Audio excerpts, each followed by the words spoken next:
வணக்கம். மீண்டும் ஒரு வீடியோவில் உங்களை சந்திக்கல மிக்க மகிழ்ச்சி. இன்றைக்கான வீடியோ என்ன பார்க்க போகிறோன்னா, நம்ம வந்து லாஸ்ட் ஒரு வீடியோ போட்டிருப்போம், வாரத்துக்கான ரேஞ்சு எப்படி பார்க்குறதுன்னு.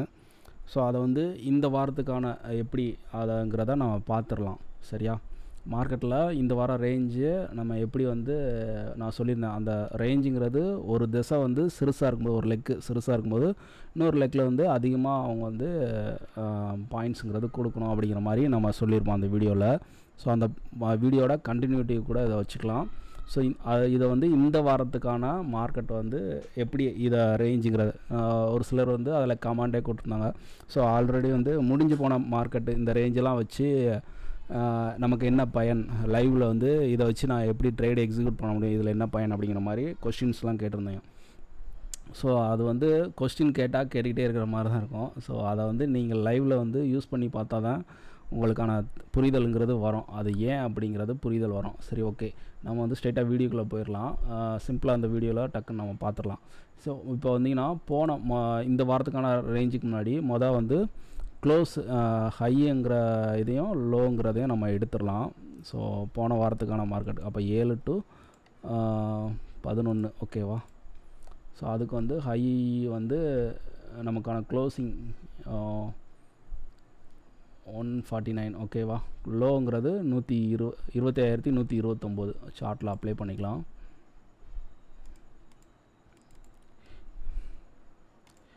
$25,129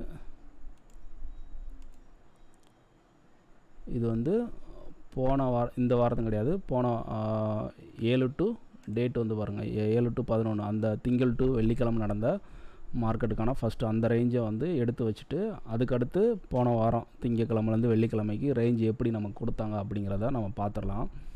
ஸோ லோங்கிறது 25,129, ஹைங்கிறது பார்த்திங்கன்னா இந்த இதுதான் ஹை ஓகேவா? இல்லை 25,548. சரி, ஓகே, 25,548 தான் ஹை. 25,548 ஓகே. ஸோ நான் லோக்கு வந்து ஒரு கலர் கொடுத்துக்கிறேன், க்ரீன், மேலே வந்து டாப்பில் ரெசிஸ்டன்ஸ், அதனால் ரெட்டாக கொடுத்துக்கலாம். ஓகே, செப்பரேட்டாக. சரி, இந்த வாரம் வந்து 14ஆம் தேதி நமக்கான மார்க்கெட் வந்து ஸ்டார்ட் ஆகுது. ஸோ அதை செப்பரேட்டாக நம்ம வந்து இது பண்ணிடுவோம். ஓகே, இதுதான் இந்த வாரத்துக்கான ரேஞ்சு. ஸோ மார்க்கெட்டில் வந்து மொத்தமாக டோட்டலாக இந்த வாரத்துக்கான ரேஞ்சு வந்து ஹை டு லோ போட்டிங்கன்னா ஒரு 335 பாயிண்ட் கொடுத்துருக்காங்க. ஸோ இதை வந்து எப்படி நம்ம பார்த்துருக்கலாம், ட்ரேடை எக்ஸிக்யூட் பண்ணிடலாம் அப்படிங்கிறத நம்ம வந்து இந்த வீடியோவில் பார்த்துடலாம். ஓகே, ஸ்கிப் பண்ணாமல் பாருங்கள். இப்போது இந்த வாரத்தோட ஓப்பனுங்கிறது ரொம்ப முக்கியம்.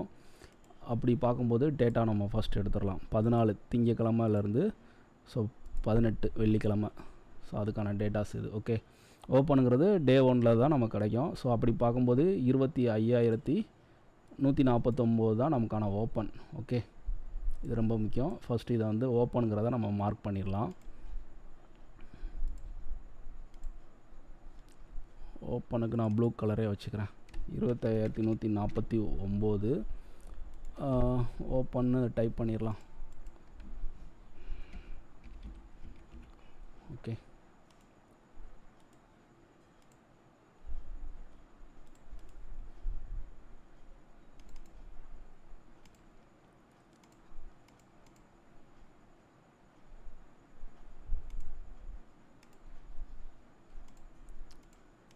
ஓகே, ஓப்பனுங்கிறது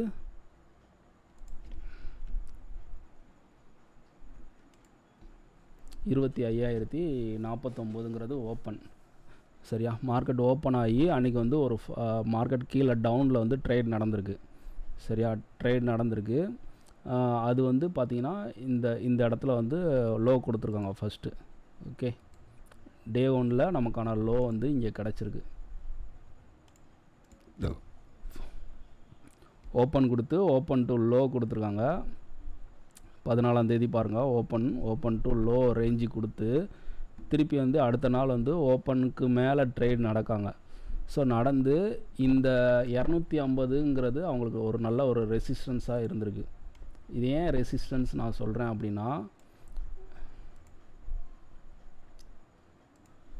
இங்கே பார்த்தீங்கன்னா தெரியும், அந்த ஹை ஓப்பன்லேருந்து மேலே போனவங்க இந்த 25,245, 25,255, 25,238 அப்படிங்கிறது, இந்த 25,250ங்கிறது அவங்களுக்கு ஒரு நல்ல ஒரு ரெசிஸ்டன்ஸாகவே இருந்திருக்கு. மார்க்கெட்டை அதுக்கு மேலே அவங்களால கொண்டு போக முடியல. அப்போ அது ஒரு ரெசிஸ்டன்ஸாக இருந்திருக்கு. அப்போது ஓப்பன் டு லோ ஃபஸ்ட்டு வந்து கொடுத்துருக்காங்க. அது எவ்வளோ ரேஞ்சு, 25,149 ஓப்பன் ஆகிட்டு ஒரு லோ கொடுத்துருக்காங்க. அந்த லோ வந்து 25,001. ஓகேவா? அப்போ ஓப்பன் டு லோ வந்து ஃபஸ்ட்டு 148 பாயிண்ட் கொடுத்து திருப்பி ஓப்பன் ஆன இடத்துக்கு மார்க்கெட் போய் ஓப்பனுக்கு மேலே ட்ரேட் நடக்காங்க. சரியா? அப்போது இந்த 148ங்கிறது ரொம்ப முக்கியம். அப்போது லோவில் வந்து 148 ரூபா பாயிண்ட் கொடுத்தவங்க ஓப்பன் டு ஹை வந்து 25,149 ப்ளஸ் இந்த 148 ப்ளஸ் பண்ணிங்கன்னா உங்களுக்கு வந்து 25,297. ஸோ இந்த லெவலுக்கு மேலே மார்க்கெட் வந்து நடந்தால் மட்டும்தான் ஃபர்தராக மார்க்கெட் வந்து கால் சைடு வந்து பாயிண்ட்ஸ் வந்து இன்க்ரீஸ் ஆகும். இது வந்து அவங்களுக்கு ஒரு என்ன சொல்கிறது, கால் செல்லருக்கான ஒரு டிஃபென்ஸான லைன். ஓகேவா? அப்போது மார்க்கெட் வந்து 25,250 வந்து அவங்களோட ஒரு ரெசிஸ்டன்ஸ், அதையவே உடைக்க முடியல. ஸோ அந்த அதிகபட்ச ரேஞ்ச் அளவு 25,255. அப்போ பாருங்கள், 25,140ங்கிறது ஓப்பன் மைனஸ் அவங்களோட அதிகபட்ச விலை வந்து 25,255. 106 பாயிண்ட் தான் ஓப்பன் டு ஹை கொடுத்துருக்காங்க. சரியா? அப்போது மார்க்கெட்டில் ஓப்பன் டு லோ வந்து நமக்கு ஃபஸ்ட்டில் 150 பாயிண்ட் கிடச்சிருக்கு. ஓப்பன் டு ஹை வெறும் 106 பாயிண்ட் தான் கிடச்சிருக்கு. ஃபர்தராக வந்து மார்க்கெட் வந்து 25,250 ஒரு ரெசிஸ்டன்ஸாக மாறிக்கிட்டு இருக்குது. கரண்டில் ஒரு 3 நாளாக வந்து அந்த ஹையாக மார்க்கெட் வந்து இது பண்ணுறாங்க, டிஃபென்ஸ் ஆடுறாங்க. அது ஒரு ரெசிஸ்டன்ஸாக இருக்குது. அந்த இதில் ரிஜெக்ஷன் வந்து ஆகிக்கிட்டு இருக்குது. அப்போது மார்க்கெட்டை வந்து என்ன செய்கிறாங்க, புட் செல்லர் வந்து ப்ராஃபிட் புக் பண்ண வேண்டிய கட்டாயத்தில் அவங்க தள்ளுறாங்க. சரியா? அப்போ அவங்க வந்து ஒன்ஸ் வந்து ப்ராஃபிட்டை புக் பண்ணும்போது மார்க்கெட் வந்து கீழே வரும். இங்கே பார்த்தீங்கன்னா தெரியும், ஒவ்வொரு வாட்டியும் வந்து மேலே 25,250 போகும்போது அங்கேருந்து ஒரு செல்லிங் ப்ரெஷர், ப்ராஃபிட் புக் பண்ணிகிட்டே இருப்பாங்க. மார்க்கெட் வந்து ஒரு ரேஞ்சு பவுண்டாக தான் இருக்குது. எக்ஸ்பிரி அன்றைக்கி பார்த்தீங்கன்னா, ஸோ அன்றைக்கும் பார்த்தீங்கன்னா மார்க்கெட் வந்து ஒரு நல்ல ஒரு டவுனில் வந்து கொடுத்துட்டாங்க. ஸோ டவுனில் வந்து கொடுத்தவங்க இந்த முந்தின வாரத்துக்கான லோவுக்கு கீழே க்ளோசிங். இங்கே பார்த்தீங்கன்னா தெரியும், ஃபஸ்ட்டு டே வந்து ஓப்பன் டு வந்து இந்த முந்தின வாரத்தான லோ கீழே க்ளோசிங் கொடுத்தவங்க அடுத்த நாள் வந்து லோவுக்கு மேலே போயிட்டாங்க. ஸோ அதுக்கடுத்து திருப்பி வந்து ஓப்பனும் அந்த லோவையும் கட் பண்ணி கீழே க்ளோஸ் கொடுத்தவங்க புட் செல்லர் வந்து பயம் அப்படிங்கிறது அவங்களுக்கு வந்து வந்துடும். ஸோ ரெண்டாவது பயங்கிறது இருக்கும். அவங்க வந்து ஒன்ஸ் பொசிஷன் வந்து கவர் பண்ண சூழ்நிலை இல்லைனா லாஸையோ ஏதோ ஒரு விஷயத்தினால அவங்க வெளியேறக்கூடிய விஷயம் வந்து அவங்களுக்கு வந்து கட்டாயமாக ஆயிரும். ஓகேவா? அப்படி இருக்கும்போது அவங்க பேனிக் ஆகக்கூடிய இடம்னு ஒன்று இருக்குது. அந்த பேனிக் அப்படிங்கிறது ஏன் சொல்கிறேன்னா, நமக்கு ஓப்பன் டு லோ வந்து 148 பாயிண்ட் கிடச்சாங்க. ஓப்பன் டு ஹை வந்து 106 பாயிண்ட். அப்போது 25,149ங்கிறது ஓப்பன். சரியா? மைனஸ் 106ன்னு போடுங்க. இந்த 25,043 அப்படிங்கிறது திருப்பி வந்து புட் செல்லர் வந்து பேனிக் ஆகக்கூடிய இடம். 25,043. ஓகே, 25,043. ஸோ பார்த்தீங்கன்னா தெரியும், இந்த இடம் வரையும் அவங்களோட பேனிக் எவ்வளோ இதாக இருக்குது பாருங்கள். குயிக்காக வந்து மார்க்கெட்டில் வந்து அந்த ஸ்பீடான மூமெண்டம் இருக்கா. ஸோ மேஜராக நமக்கு 25,000ங்கிறது ஒரு ஸ்ட்ராங்கான சப்போர்ட்டு. மார்க்கெட் இங்கே வந்து சைட்வைஸ் போயிட்டாங்க. இந்த வாரத்துக்கான ரேஞ்சு ஓவராலாக வந்து ஃபஸ்ட்டு இருந்த ஒரு 4 நாள் இந்த லோவுக்கும் இந்த ஹையுக்கும் போட்டு பாருங்கள், 250 பாயிண்ட்டு. Okay, 250 point. கடைசி ஃபைனலாக அன்றைக்கி வந்து ஒரு கீழே டவுனில் ஒரு நியூ லோ கொடுத்துருக்காங்க. மொத்தமாக வந்து ரேஞ்சுங்கிறது 330 பாயிண்ட் இந்த வாரத்துக்கான ரேஞ்சு. ஓகேவா? அப்போது நமக்கு வந்து நம்ம சொன்னதான், ஒரு லெக்கு வந்து பெருசாக இருக்கும், ஒரு லெக்கு வந்து சிறுசாக இருக்கும். அப்போ 25,149 மேலே வந்து ஹை எவ்வளோ கொடுத்துருக்காங்க 25,255. ஓப்பன் டு ஹை வந்து 106 பாயிண்ட் தான் கிடச்சிருக்கு. ஓப்பன் டு லோ அப்படிங்கிறது 25,149ங்கிறது ஓப்பனு. லோங்கிறது பார்த்திங்கன்னா 24,918. ஓகே, -24,918. அப்போ ஓப்பன் டு லோங்கிறது 231 பாயிண்ட். நம்ம சொன்னது அங்கே கிடச்சிருச்சா?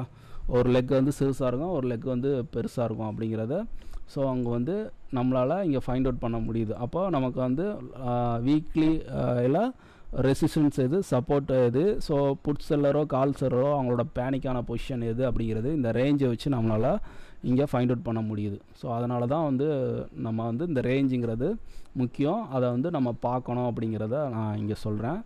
ஸோ இன்னமும் வந்து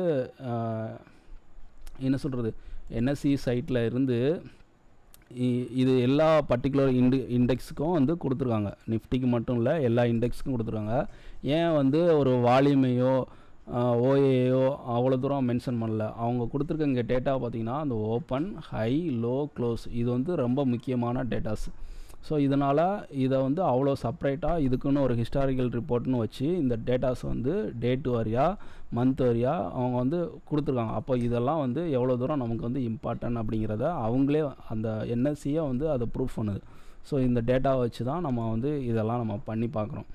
ஸோ இது எல்லாமே எக்ஸ்பிரிமெண்ட் தான். ஸோ நீங்கள் வந்து உங்களோட பார்க்குற கோணத்தில் இதையும் ஒரு அடிஷ்னலாக வச்சு பாருங்கள். இதில் உங்களுக்கான விஷயங்கள் வந்து நிறையா விஷயங்கள் கிடைக்கும்.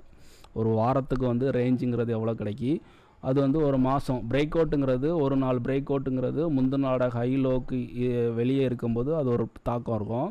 அதே மாதிரி முந்தின நாளோட லோ ஒரு வாரத்துக்கான ஹைக்கு லோவுக்கும் வெளியே இருக்கும்போது மார்க்கெட்டுக்கெல்லாம் ஒரு தாக்கம் இருக்கும். இந்த பிரேக் அவுட்டுங்கிறது சிம்பிள், நம்ம வந்து ட்ரெண்ட் லைன் போட்டு நீங்கள் வந்து இது பண்ணுவீங்க. ஸோ நாங்கள் வந்து ப்ரீமியத்தோட நம்பர்ஸை வச்சு அந்த பிரேக் அவுட்டுங்கிறத ஃபைண்ட் அவுட் பண்ணுறோம். ஓகே, சரி, ஓகே. இந்த வீடியோ வந்து உங்களுக்கு கண்டிப்பாக புரிஞ்சிருக்கும்னு நினைக்கிறேன். ஸோ கமெண்டில் சொல்லுங்கள் எந்த அளவு உங்களுக்கு வந்து இது யூஸ்ஃபுல்லாக இருந்தது அப்படிங்கிறத கமெண்டில் பின் பண்ணுங்கள், நானும் தெரிஞ்சுக்கிறேன். Okay, thank you.